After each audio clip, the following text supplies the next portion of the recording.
सावंतवाडी जिल्हा परिषद आणि पंचायत समिती निवडणुकांसाठीचे जे मतदान आहे ते आज सकाळपासून सुरू झालं आणि साधारण 9:30-10 पर्यंतची जर आकडेवारी बघितली तर 11.11% तालुक्यात मतदान झाल्याचं पाहायला मिळतं.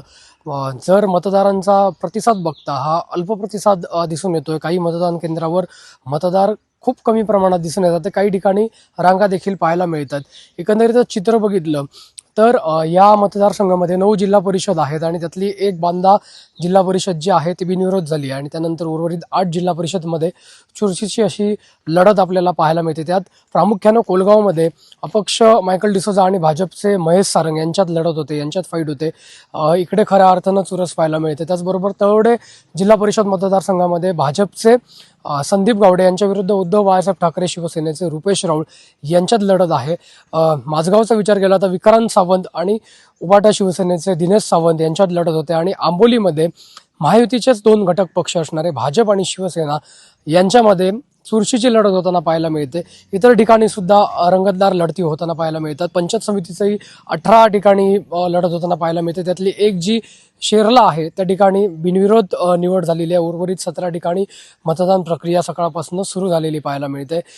तळवडे जिल्हा परिषद मतदारसंघातला तळवडे पंचायत समिती मतदारसंघ आहे तो निर्णायक ठरणार आहे, कारण आरक्षण पडल्यामुळं तो मतदारसंघ ठरवणार आहे की सावंतवाडीच्या सभापतीपदी कोणाला विराजमान करायचं. त्यामुळे हे देखील लक्षवेधी ठरणार आहे. तळवडे पंचायत समिती कोणाच्या बाजूने राहते, आपला कौल मतदार तिथला कोणाला देतो हे पाहणं औत्सुक्याचं ठरणार आहे. एकंदरीत बघितलं तर सकाळी 10 वाजेपर्यंत खरं तर 16-15% अपेक्षित होतं, मात्र 11%वरच ही गाडी अडलेली आहे.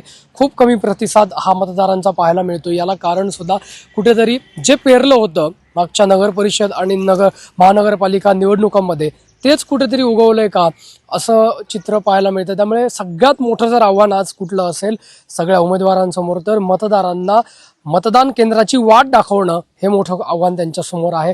याला काहीशी परिस्थिती ही जे राजकीय पक्षांनी आतापर्यंत पेरलं ते आता उगवतंय हेच म्हणावं लागेल आणि तीच परिस्थिती त्याला कारणीभूत आहे. त्यामुळे मोठं आव्हान असणार आहे की संध्याकाळपर्यंत हा टक्का 55-60% तरी क्रॉस करण्यासाठी आत्ताचं सरासरी बघता उमेदवारांचा कस लागणार आहे, बूथ प्रमुखांचा कस लागणार आहे, कारण सगळ्यात मोठं आव्हान हे मतदारांना मतदान करण्यापर्यंत पोहोचवणं हे असणार आहे. अपेक्षेनं काही लोक आहेत किंवा मतदार राहिलेले आहेत त्यांच्या अपेक्षा देखील पूर्ण न झाल्याची सूत्रांमार्फत माहिती सुद्धा आपल्याकडे प्राप्त होते.